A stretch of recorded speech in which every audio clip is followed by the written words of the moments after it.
दिनै आं गोबाव साननि उनाव नोंथांमोननो मोनसे आयदाखौ लानानै भिडिअ लाबोनाय जाबाय आरो बे आयदायानो जाहैदों दाउसा फिसा ब्रडिं खालामनाय एबा दाउसा फिसाखौ बिमा गैयालासेनो बोरै जोथोन लानांगौ एबा बोरै फिनांगौ बिनि सोमोन्दै। मानो होनोब्ला बे लकडाउननि समाव दिनै गोबां सुबुंफोरा न'खर न'खर एबा गामि गामि दाउ फार्म बानायदों आरो सोरबाबा ट्रेनिं लायालासेनो सोरबाबा ट्रेनिं लानानै बिदि दाउ फार्म बानायनायखौ नुनो मोनदों। नाथाय गोबां सुबुंफोरा गोबां समस्याफोरजों मोगा मोगि जानो गोनां जादों। दाउसा फिसाखौ बायना लाना फैनानै बिथांमोना साननै सानथाम फिनायनि उनावनो दाउसा फिसाफोरा थैजोबदों, सोरहाबा आधा थालांदों, सोरबाबा बिदिनो साक्सेस जादों, सोरबाबा साक्सेस जायासै फेलार जाबाय। आरो बे गासै समस्याफोरखौ एबा बे गासैनि फिननाय नोंथांमोना जुदि गिबिनिफ्राय जोबनायसिम नायोब्ला बे भिडिअ मोननो हागोन। आसा खालामदों नोंथांमोना जेन जागायजेननायनिफ्राय जोबनायसिम नायलांगोन। गिबियावनो दाउसा फिसाखौ जोङो बायना लाना फैनानै एबा हेचिंनिफ्राय एबा गफायनायनिफ्राय जोङो दाउसा फिसाखौ दोननाय जायगाखौ बस्था बनांगौ, गाहायावहाय बस्था बनानै आरो बे बस्थानि सायाव पेपार बनांगौ आरो बे पेपारनि सायाव आदारखौ सारस्रिनानै होनांगौ आरो बेवहाय दाउसा फिसाखौ हगारनांगौ। स्पेसियेलि दाउसा फिसाखौ जोङो बे पेपारनि सायाव हगारोब्ला आरो बेयावनो आदारखौ सारस्रिनानै होयोब्ला दाउसा फिसाया खेबखांनानै आदारखौ जानो हागोन।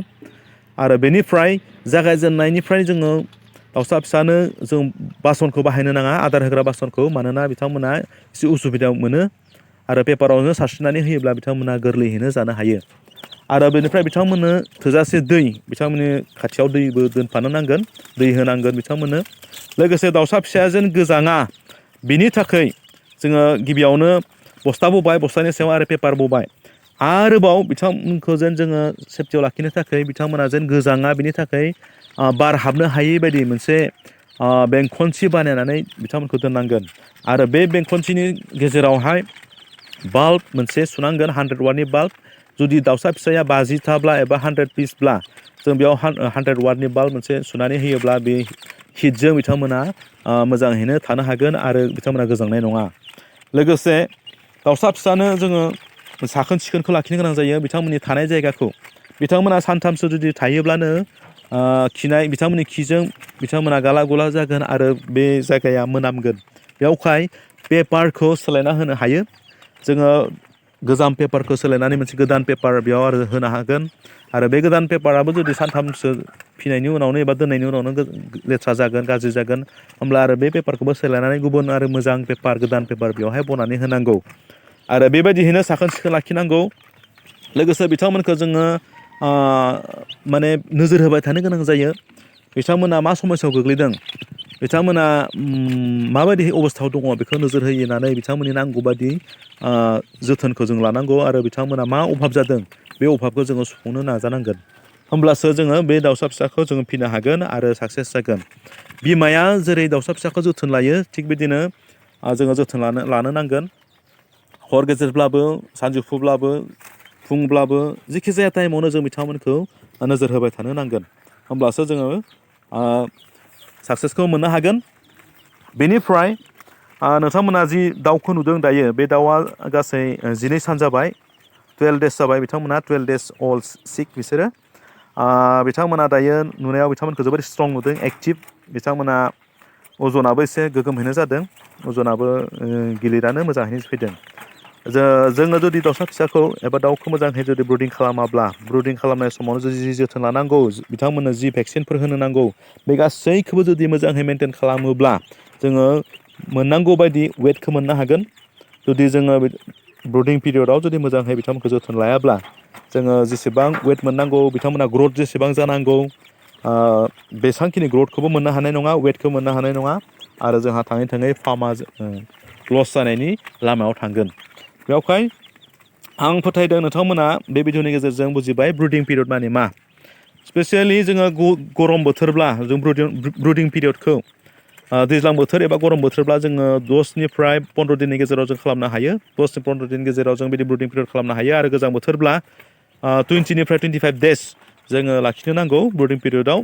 नङाब्ला बिथांमोना गां जाजोबाब्ला गोजां बोथोराव गोजांगोन आरो बिथांमोना गोजांनानै बेरामाव गोग्लैगोन आरो बेरामजों बिथांमोना थैगोन। बेखायनो नोंथांमोना भिडिअखौ नायलांदो। आङो दिनै बिथांमोननि थानायखौ एसे साफा खालामदोंमोन आरो साफा खालामनानै दिनै आं गुन्दै नङा जुजाइ होजेनबाय, जुजाइ होनाय सिस्टेम खालामबाय। दिनैनिफ्राय जुजाइ होजेनबाय नाथाय जुजाइ होनाय समाव मोनसे नोजोर होनो गोनां बाथ्राया बेनो जे दाउसाफोरा जुजाइ मोननाय लोगो लोगोनो जोबोद एरो खारलाबायगोन बाज्ल'लाबायगोन रंजानायजों बिथांमोना आरो एरनानै जानाय स्वभाब दङ दाउ जाबाय जेला बिथांमोना एरलु एरला खालामनाय स्वभाब दङ बेवहाय एरनाय समाव एरलु एरला खालामनाय समाव बिथांमोना माखासे गाज्रि खामानिबो मावो नायगोन बिथांमोना नै जुजाइयाव थानो मोननानै बिथांमोना गोबां रंजादों खारलाबायनो मोनदों आरो एसे फ्रि जादों आदार होनाय बासनखौ आङो जुजाइ होनाय लोगो लोगोनो एसे गोजौआव दिखांना होनाय जादों मानो होनोब्ला बिसोर एरनानै आदार होनाय बासनावनो एरलानानै जुजाइखौ खोबलाजोबो आरो आदारखौ बिथांमोना खोबना लाखिनानै गावसोरनो जानो आन्दायना थायो लोगोसे बै दै होनाय बासनखौबो गाहायाव दोनोब्ला बिथांमोना एरनायजों जुजाइया बै दैयावनो सोमजोबो माने बिरनानै एबा एरलानानै दैखौबो बिथांमोना खोबना लाजोबो आरो दै लोंनो मोना जायो जानो आरो